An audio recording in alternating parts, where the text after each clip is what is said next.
Okay, well, thank you very much. Kumusta kayo po, mga kaibigan, kapatid at kababayan ko po dito sa Pilipinas o dito sa Malaysia, ang mga Filipino communities as well as kumusta? How are you?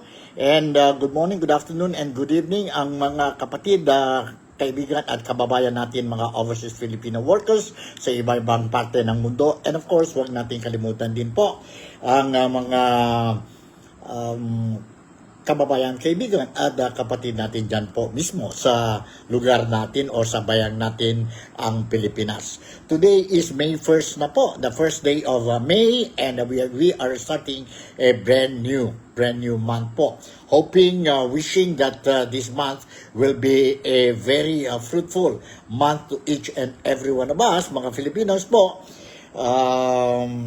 Despite ang mga problema that we are facing dyan po sa Pilipinas. And alam natin po, ano mga problema natin po. Ang problema natin na isa is when we talk about the economy of the Philippines, that is one problem that we are facing, no? And mahirap talaga po. Once we don't have economic stability, then everything will change. Everything will be hard for us to do our daily routine po, no? Sa mga buhay natin, mga Filipinos. And of course, the other problem that we are facing dyan po sa Pilipinas is our political stability, and alam na natin po, mayroon pa tayo dyan ang impeachment complaint of Vice President Inday Sara Duterte, and because of this impeachment complaint, and we know, each and every one of us knows that this is a politically proceedings, no? Partially it's political po. And mayroon din tayong ang problema sa politika dahil darating na din ang sabihin natin na 2028 scheduled presidential election, and ang mga politician natin po as well as mga voters, we are having some problems po. Problems ba yun? Do we call it problems po? But what I'm trying to say is that this is the time wherein as early as now we have to see talaga po, no? When we cast our votes on 2028, and that will be May, no? That will be May. Make sure that we will be voting or putting itong mga kandidato natin po, no? Only qualified candidates po who are not greedy, who are not selfish, and God-fearing po, no? God-fearing po. Sana we will not make the same mistake as what we did last 2022 presidential election, wherein whether we like it or not, I'm sorry to say, whether we like it or not, many of the voters who supported ang present sabihin natin officials natin, political officials dyan po sa gobyerno, they did something that we cannot accept. No, I'm referring to yon na po. Yon na sabihin natin ang flood control projects. Itong national budget po. And many other things po. No? And many other things that leads to problems sa political stability, sa economic stability natin, and of course, ang security natin po. When we talk about security, it's general, but we have to think. I don't know whether you will agree with me or you will agree with the government. Sabi ang gobyerno po that less daw ang record ng crime sa Pilipinas ever since si President Ferdinand Bobo Marcos Jr. became the president compared to the previous governments po, no? I'm not only talking about the 2026 to 2022 administration of former President Rodrigo Roa Duterte, but according to the pronouncement of the Marcos administration, mas maganda daw po ang record when it comes to security ng Marcos as compared to the previous government. The previous governments po, with S yan po. So, and then today is a very significant day dahil po we are celebrating a very significant occasion po. Very important occasion, and this goes to each and every one of us, especially those who are working po hanggang ngayon po, no? mga retired who are enjoying life na po. So tapos na ang ano nila, but they are still very concerned of what is happening sa Pilipinas ngayon po. Today we are celebrating Labor's Day. So let me on behalf of Nick Talk, the Real Talk with Nico, ako po, and of course on behalf of my family, I would like, and of course, ang mga Filipinos dito po sa Malaysia, particularly dito sa Sabah, we would like to extend our greetings to all the Filipinos, kababayan natin po, be it dito sa Malaysia, be it dyan po sa Pilipinas, be it elsewhere po, basta Filipino, overseas Filipino workers, and migrant Filipino workers po. Let me greet all of you, or all of us, happy Labor Day po. Labor Day. And nakita natin na not only Philippines is celebrating Labor Day, it is an international occasion or celebration po. Even Malaysia, kami dito po sa Sabah o dito sa Malaysia po, we also observe ang Labor Day celebration every year. In fact, just like the Philippines, today dito po sa Malaysia, we are also on a official public holiday po. Ibig sabihin, wala tayong pasok.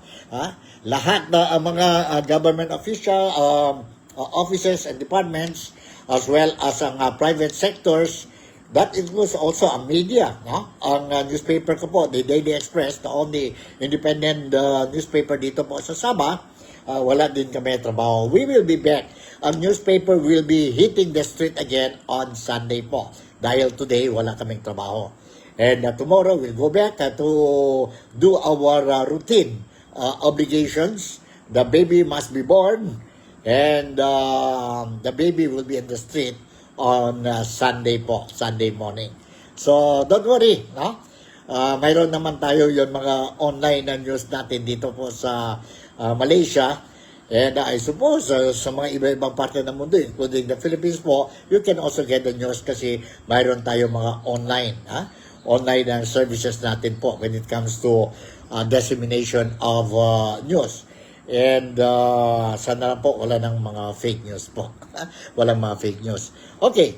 Now, as what I said, Malaysia also celebrating the May 1st or Labor Day. Holiday kami po. And nakita namin po, o nakita ko, since this morning, hanggang few minutes ago po, dumating ako dito sa bahay na po, I went out and checked kung kumusta ang sitwasyon dito sa Kota Kinabalu while we are celebrating itong Labor Day. Maganda po, very nice to drive, no? Ngayon dito sa Kota Kinabalu dahil walang traffic, no? Walang traffic tayo po. Smooth ang driving natin po. And sa mga malls, when I visited mga malls po, ang daming tao po sa mga malls. Is it because mainit ang weather natin and they go to the mall to cool off, or ano po? But anyway, enjoy tayo po. Nakita natin po na karamihan mga Filipinos as well as mga Malaysian friends natin are taking advantage and resting and being with the family.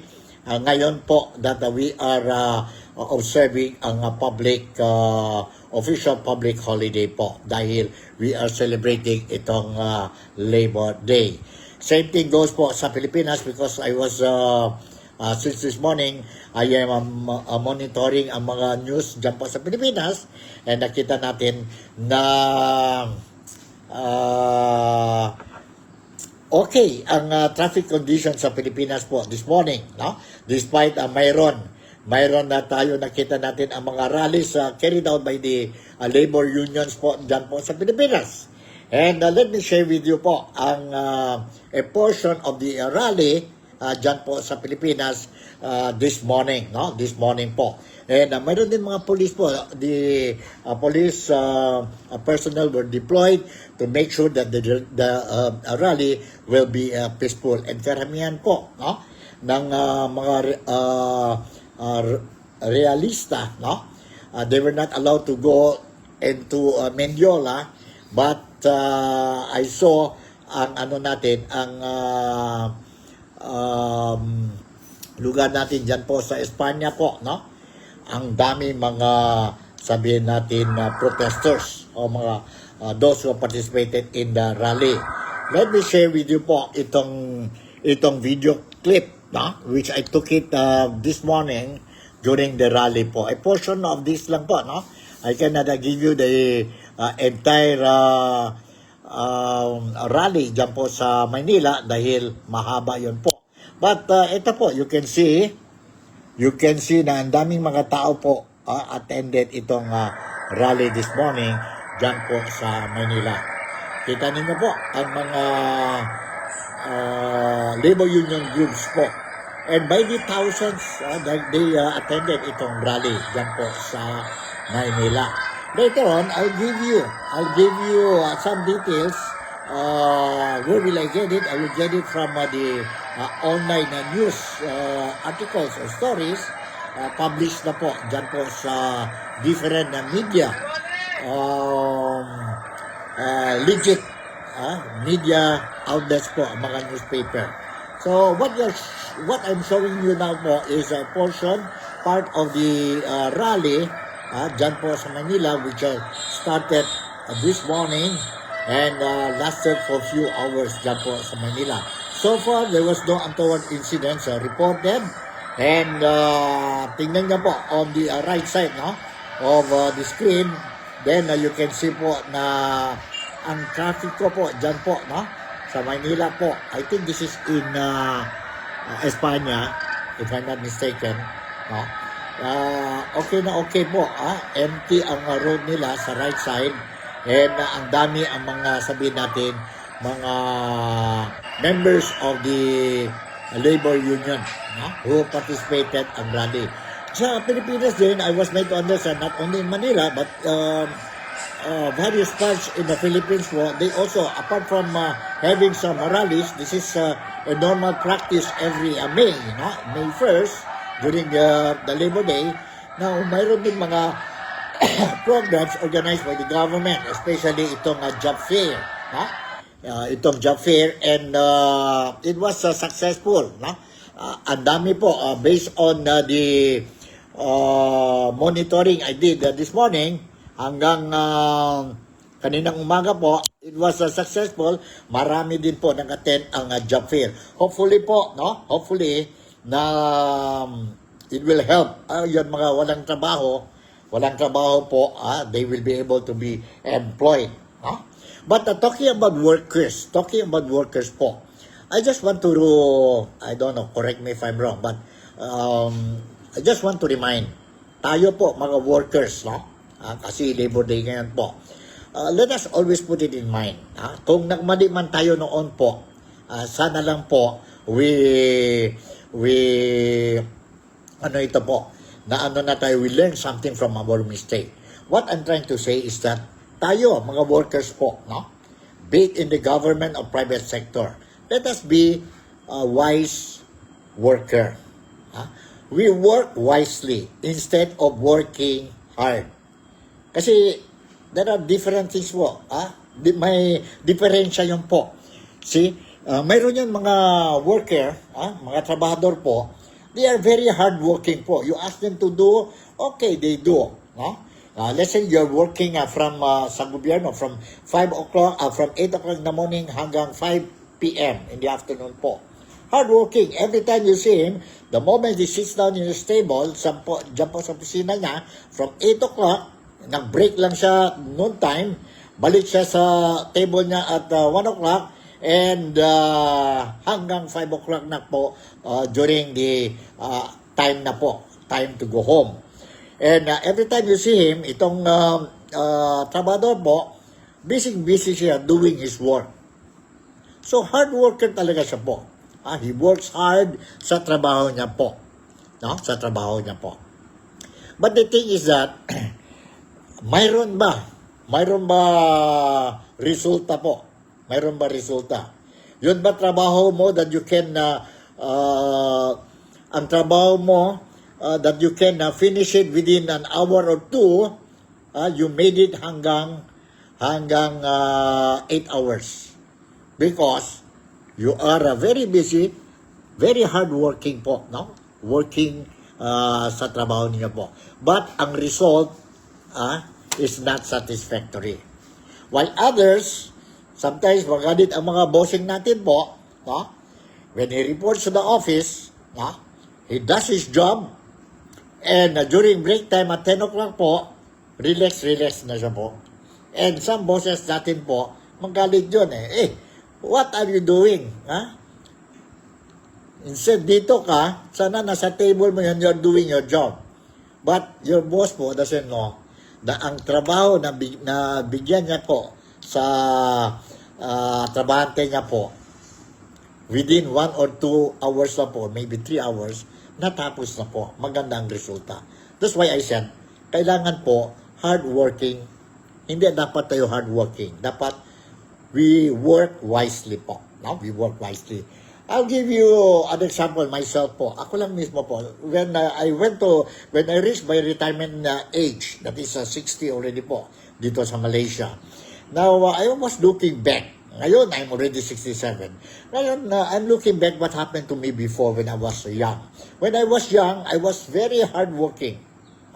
I can tell you po. In fact, there are some people who were telling me, ang mga colleagues ko are telling, you are a blue-eyed boy. Because anything that my boss will tell me or give me an assignment, no, to cover this event, be it in the morning, be it in the afternoon, be it in the evening po, I never say no.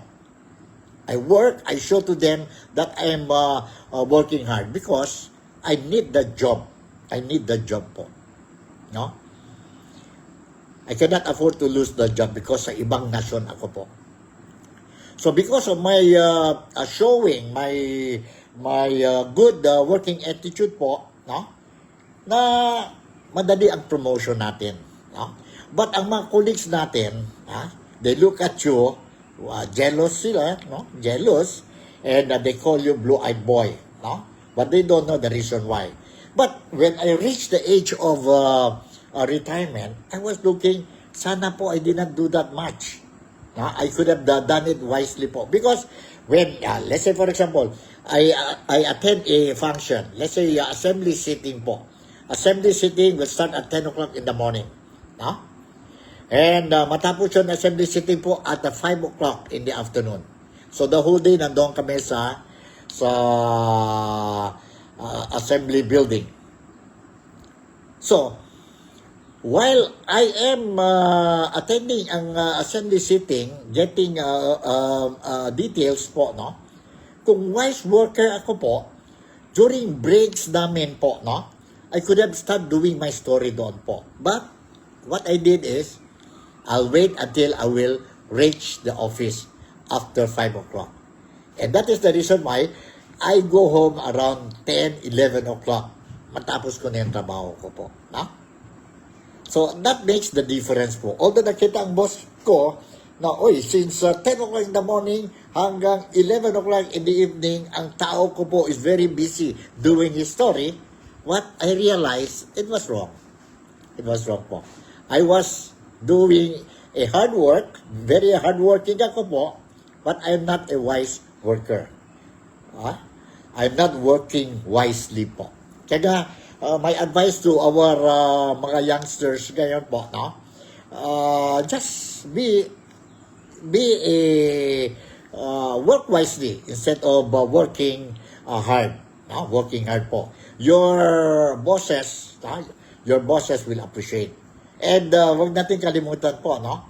We have to think about ourselves, our health. We have to think about our family if you're married, no? And other things po, no? That you need to sleep, you need to rest, no? Rather than give everything to your employer. No? The employer gets richer, but once you sabihin natin na mali tayo, nagsakit tayo po, ang istorya natin po will only be good for 1 week or 2 weeks. Worst thing po kung mayroon nangyari, no? Sa worker na yun po, people will remember you for 1 or 2 weeks lang po. Tapos yan, wala na po. Because nobody is indispensable in any organization po. No? Kung nawala tayo, may replacement. Ganon yun po. That is life. That is life po. So, during this Labor Day celebration, again, ang advice ko po is let us be a wise worker rather than being a hardworking employee. Employee po, no? And that goes not only sa those employees sa private sector, but also sa gobyerno. Alam na natin ang attitude ng mga empleyado sa gobyerno po, no? I'm sorry to say that, but majority of them are not a wise or not working wisely. But hindi naman sila hard worker, but they are just taking time po. Dahil sa gobyerno sila. Walang problema. Walang problema po. So, let me share with you a story during this celebration, May 1st po.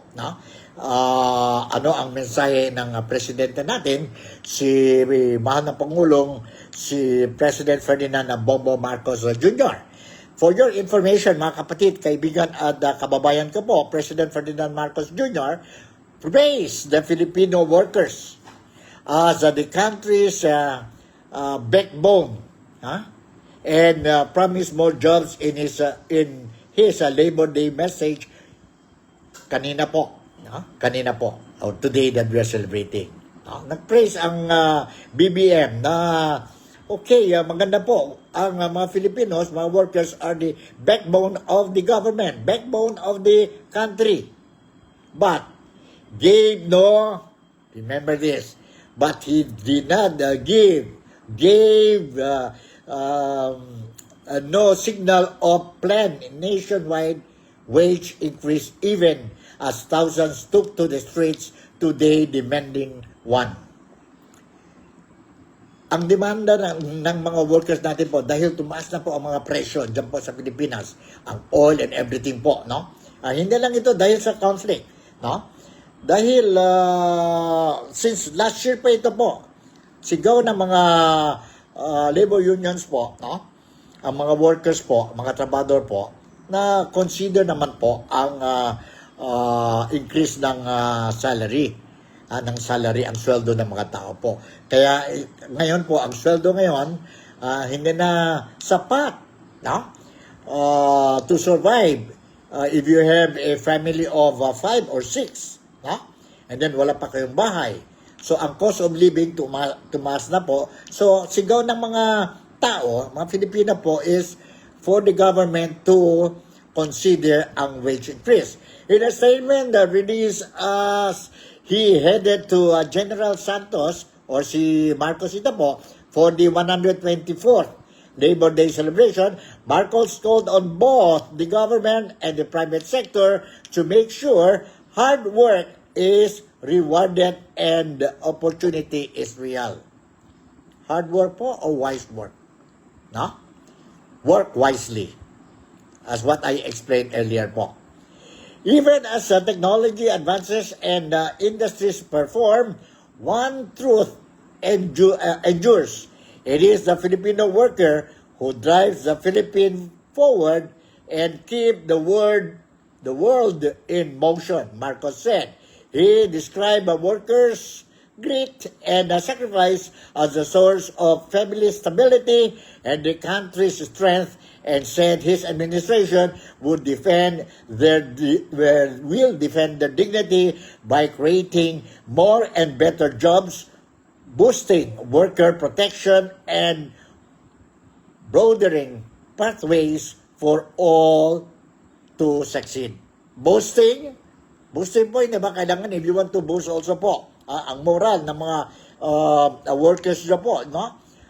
One way of boosting their moral so that they will be more productive is to take care of themselves, to take care of the workers. One way of taking care of the workers to make sure that they are paid accordingly po, no? Accordingly po, no? Hindi what is happening now, kulang po. Workers can expect no wage increase this Labor Day, a move the Department of Labor and Employment had already ruled out weeks earlier, saying no nationwide hike would be announced on May 1st. Magkano ba ang sweldo ngayon po, no? ang mga labor group, ang mga Filipinos po, mga workers, sa Kongreso, they ask for, mayroon na yung bill po. Ang bill nila is 200 pesos a wage increase bill. 200 pesos wage hike bill.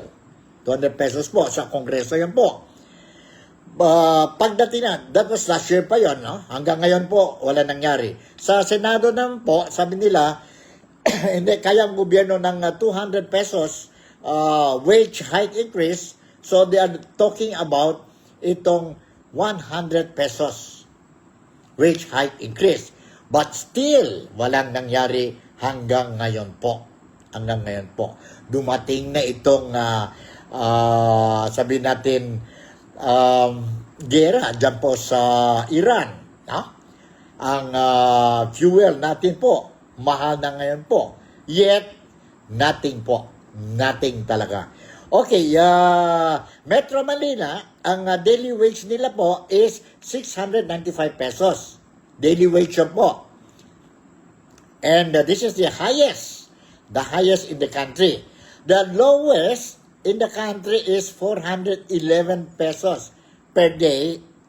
Saan yan po? Diyan po sa Bangsamoro Region. Bangsamoro Region po. In other words, diyan po sa Mindanao. Mga second class, third class, fourth class, fifth class municipalities po. Ganon ang sweldo nila po. But, I tell you, hindi pa rin yun po. Maskin malayo na sila po, no? Mas maganda ang maghanap ng pagkain sa probinsya, but kulang pa rin yun po ang sweldo po. Kulang pa rin yun. Sana lang ang gobyerno po will really look into this. Look into this problem po. Okay? So, yun. Labor Day celebration natin. So, that's the thing that I want to share with you po. Always think ngayon po. Work wisely. Again, I will repeat. Work wisely and do not be a hard-working employee. Hard-working. Malaking diferensya yun po. Malaking diferensya. Take it from me po because nakita ko po when I was a young journalist hanggang dumating na ako ang retirement age ko po. Although ngayon hindi natin yung full-time because I decided to give way for the younger generations po. No? Whether we like it or not, pagdating ng age natin po, we have to shy away and pave the way for the new ones to take our responsibilities, our role sa society po. Although nag-retire na ako po, no? I am on retirement now, but because of my love of writing, news gathering po, nandito pa rin ako as a correspondent po, no? As a correspondent.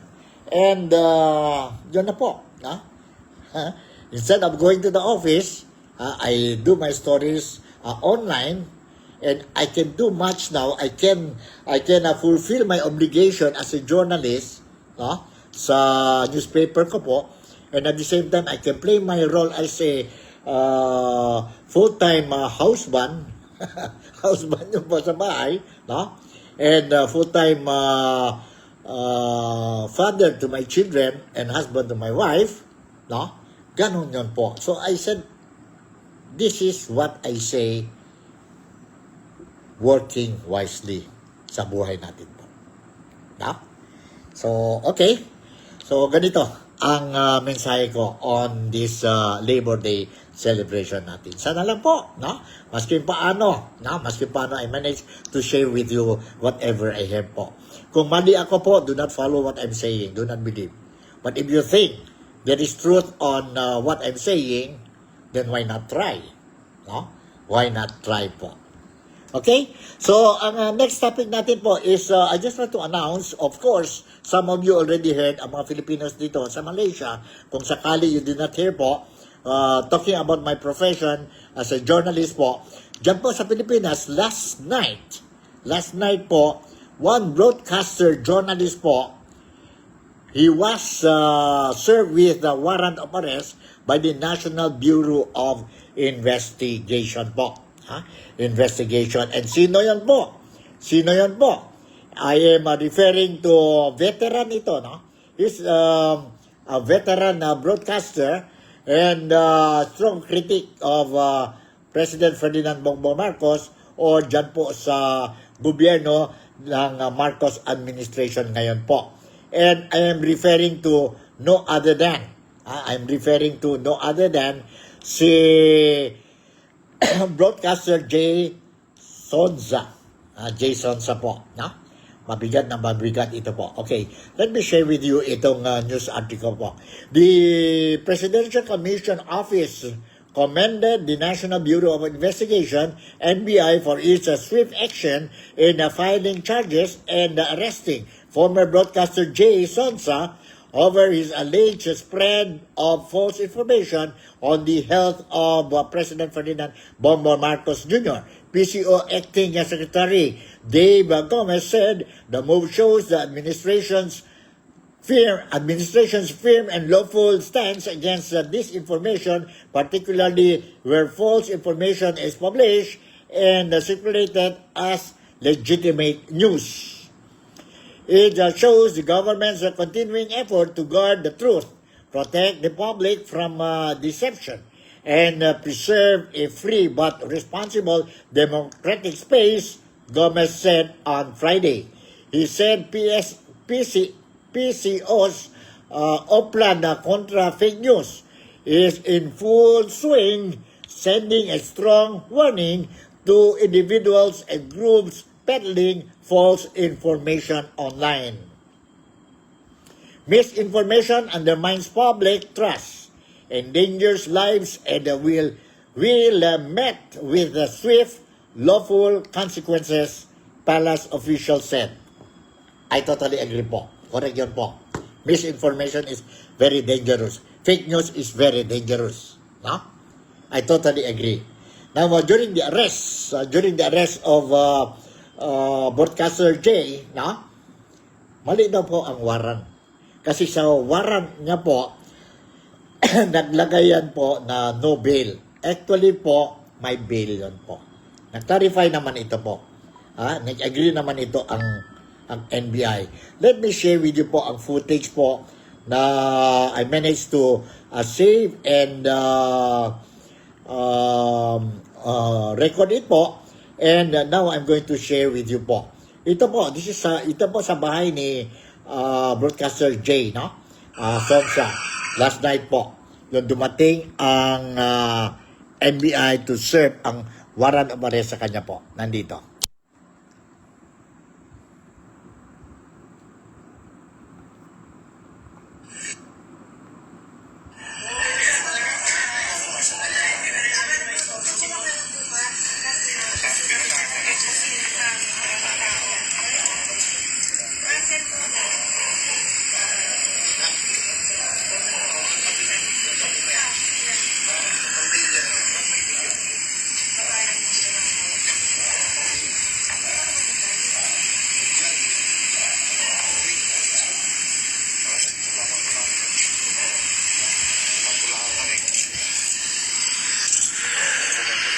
Ano na yan si Jay? He's already, 71, 72 years old? Hi, sir. Maybe po. John, dito po sa GMA7 po. Yeah, I know. I know this is all set up, so don't worry. So, may pansin ko na sa Did you expect this to happen? No, I was ready to post my bail kanina. Opo. Kaya lang, wala pang warrant kanina eh. Okay. That's why I'm surprised they have a warrant tonight. The judge was not supposed to be in the office kanina. Okay po. And it was supposed to be a bailable, di siya, nakalagay dito, non-bailable. We know the process naman eh. Oo. Ano masasabi niyo doon, sir? No, we'll go through the process, no problem. Ingat, sir. Ingat, sir. Ingat, sir.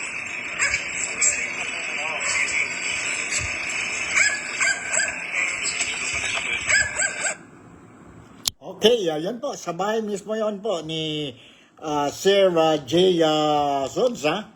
And mayroon pa tayo isang video clip dito wherein he's already going inside the NBI office po. No? Nandito. Let's watch and listen to this. Hold on po. Medyo na mahina na si Sir J when he reach ang NBI office. No? Okay, nandito po. Let's watch and listen to this. During the time of former President ng Pilipinas, si Marcos Sr., Ferdinand Marcos Sr. po, dami din mga journalists po were arrested for criticizing the government. Po. So, nandito po. Let's watch and listen to this.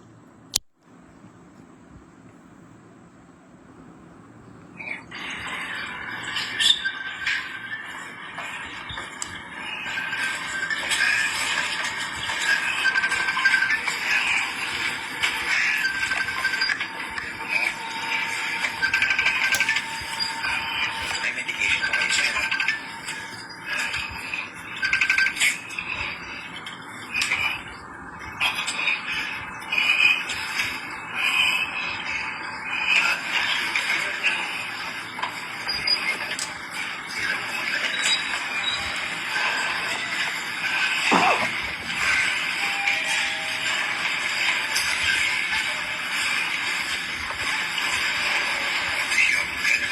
Naka-live ka ba?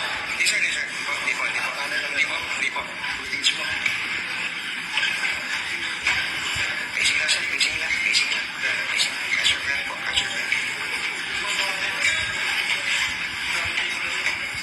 Saan po? Dito, sir. Yung dulong kanan po, sir. Do you need any medical assistance, sir? Wala mong wheelchair dyan. Doon lang, malapit lang po. Matuwa. Hindi na po ako nakakalakad talaga ng bagay. Walang kaya muna.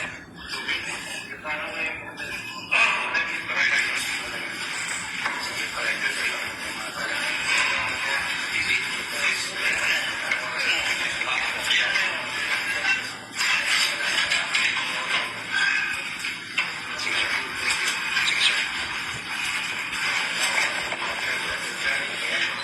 Kung mga kapuso na kailangan ng bigyan ng share ng NBI si Sir J. Sonsa dahil nahihirap na siyang maglahan at medyo nakapuso niya kaya ito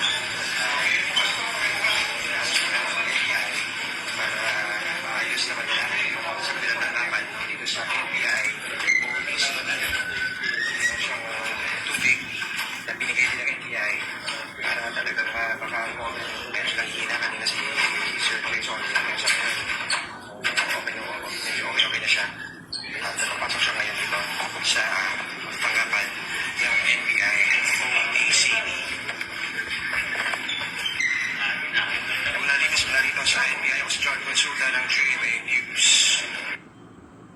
Okay, yan po ang dalawang video clip that I want to share with you po tungkol itong veteran journalist po, si J. Sonsa, and he was arrested by the NBI operatives last night sa bahay niya po. And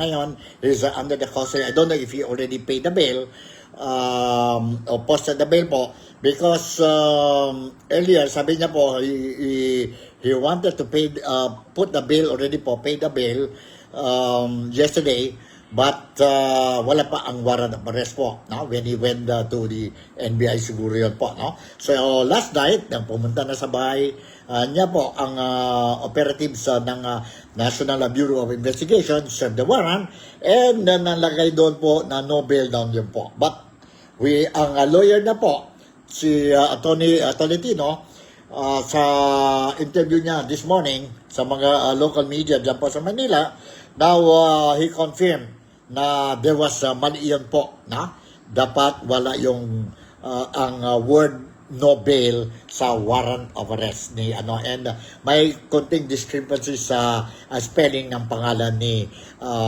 Sir J. Sonsa. So yon ang latest updates natin po.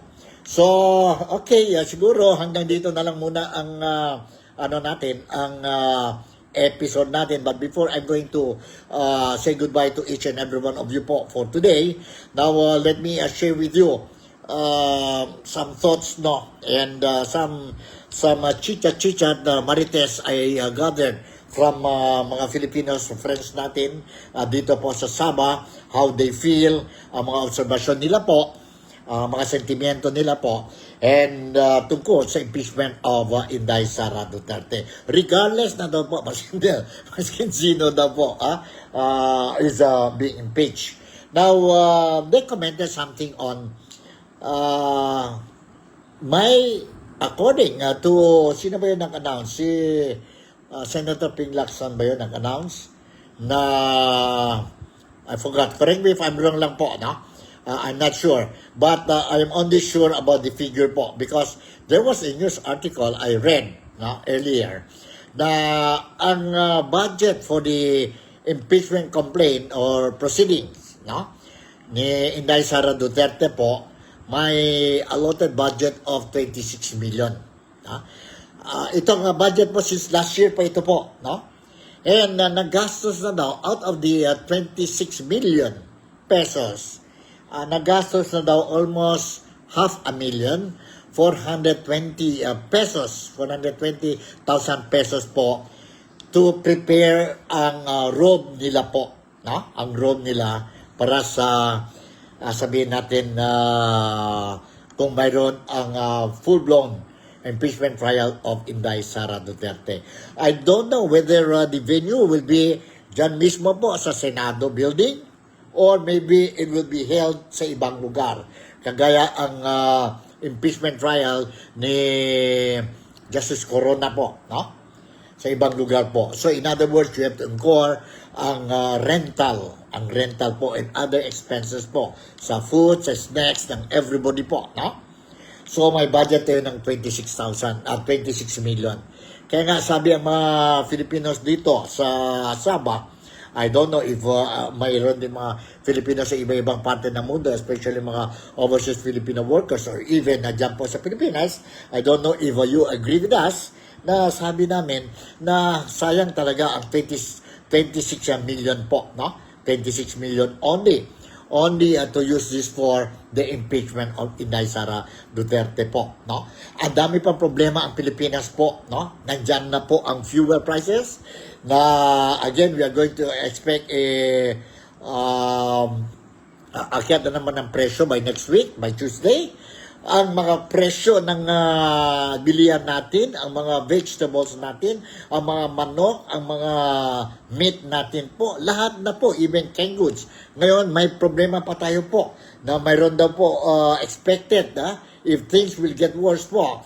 Baka we are going to experience soon ang presyo ng bigas natin, the prices of rice per kilo will even shoot in Manila as high as 62 pesos per kilo. Per kilo po. And ito na po, grabe po, ang problema natin. Yet the government is more than willing, instead of solving itong problema natin sa mga Pilipinos po, they are more focusing dito po sa impeachment. Hindi ba daw pwede i-delay muna yung impeachment, i-solve muna ang priority problems natin po. And this is the sabihin natin daily necessities natin po, ang presyo ng pagkain po. Imagine there is also a proposal from the government na to push down ang presyo ng rice, to push down ang presyo ng rice po. Nag-propose sila po na they will mix ang rice with corn rice po so that ang presyo will lower down. Is it is it practical? Is it logic na ganon? You will ask the Filipinos now to eat mix na po ang ang rice namin. Hindi po. I experienced when I was a young boy. We have a problem. Ang Pilipinas, may problema tayo tungkol sa bigas po. We were forced by our parents to try na po ang corn rice. Ang problema lang po ng LBM tayo po, ng LBM ako po. Kasi hindi sanay mga Filipino sa corn rice. Although if you eat corn rice po, matagal ang gutom. No? But hindi tayo kaya. Na itong mga tao who is proposing dyan po sa gobyerno, i-try ninyo po sa pamilya ninyo po. You start first. Magaling lang kayo magsalita. No? Instead of wasting this impeachment budget po, sana po solve itong problema. May problema tayo sa fertilizer. Mahal ang fertilizer. Pwede din po magtulong ang 26 million. Although this is not really that big, pero makatulong na yan po sa fertilizer. Maybe. No? Yung mga ayuda-ayuda ninyo po, medyo mahirap. Why not, na talaga ang VAT? No? Yun ang problema natin. Yun ang problema natin po. Kaya nga, yun ang sentimento ng mga Filipinos when it comes to the impeachment of Inday Sara Duterte. Hindi ba pwede maghintay na lang yun po? O kung hindi, kung talaga, maglaban na lang tayo dyan sa 2028. And anyway, kung ayaw ninyo maghintay ang 2028, solve muna ang problema natin, ang pagkain natin po, ang gasolina natin po. Because every day, it is affecting the lives of every Filipino. What happened po ngayon? Narinig ninyo kahapon o the other day po, ang daming mga Meralco consumers, consumers ng power or electricity po, nabigla sila. Ang bill nila, nag-double o triple ang bill nila.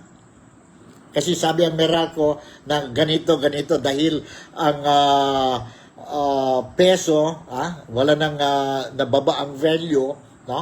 Sa US po, na-absorb na naman ito po sa electricity bill ng mga consumers.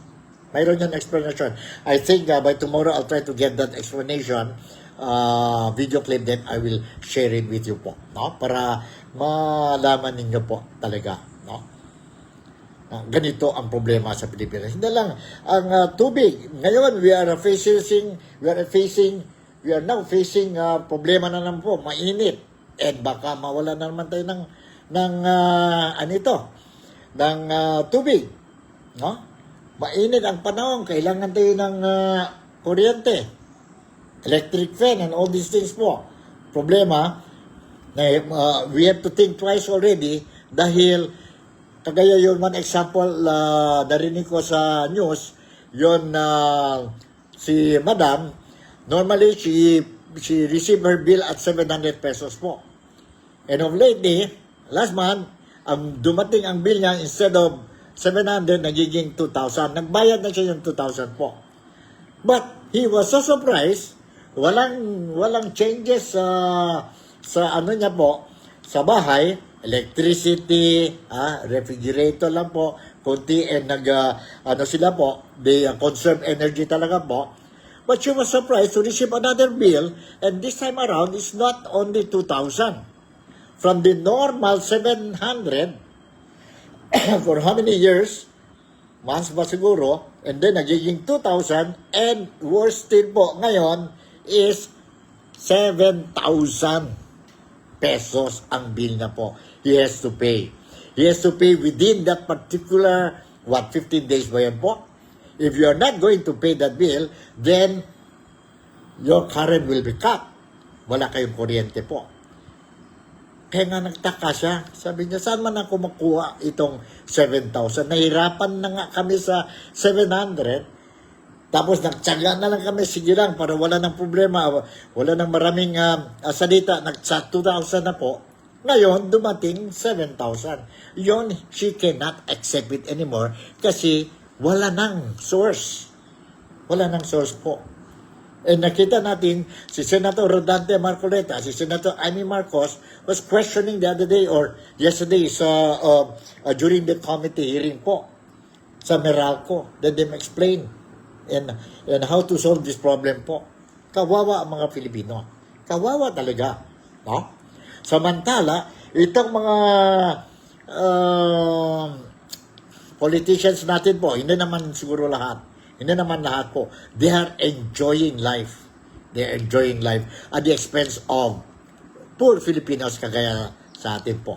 Kagaya yun pupunta sa Prague, sa Czech Republic. Hindi ba pwede magtawag lang muna sa embahada natin dyan po sa Czech Republic, and then embahada ng Czech Republic dito sa Pilipinas, match on information, and then malalaman na natin po kung nasaan si Saldico. But bakit? You have to send in higher top officials, mabuti lang kung isa o dalawa lang yun po, sa The Prague. Only to find out, pagdating sa Prague po, parehas din ang istorya na wala si Saldico, umalis na si Saldico sa Czech Republic, and we cannot get more details po dahil ang Czech Republic keep on saying na they have to follow ang rules or laws nila po. And that they already said earlier. So why you have to send? And ilan na naman yun milyon gastos po. Then dyan po sa France, walang nangyari po. Wasted ang pera po. Anyway, since sabihin natin, ngayon is Labor Day, relax na lang muna tayo po. Huwag tayo magalit. I will continue to monitor ang sitwasyon dyan po sa Pilipinas. Kung ano man mayroon mga latest updates po, I will make sure that kayo, mga love ko po, mga followers ko po dito sa TikTok, Real Talk with Nico, mga Filipinos in Sabah, mga Filipinos outside Sabah and outside the Philippines, in other words, mga overseas Filipino workers, likewise ang mga Filipino migrants sa iba-ibang parte ng mundo, and also ang mga kapatid, kaibigan at kababayan ko po dyan po sa Pilipinas. I'll make sure that kung mayroon akong mga latest updates po, I'll make sure that you will be properly informed. In the meantime, hanggang dito na lang muna tayo. And enjoy kayo po. Enjoy kayo itong long weekend natin, Friday, Saturday, and Sunday po. Make sure that you also find time to be with your family, and nagsweldo na kayo, mister, make sure na dahan-dahan lang ang gastos. Dahan-dahan lang. Be prudent in spending, be wise in working, and spend time with your family. So with this, si Nico Fabian once again would like to say thank you very much for making me a part of your day today. Malaysia, Sabah, the Philippines, God bless us all. I see you in my next episode. Bye, and I love you all.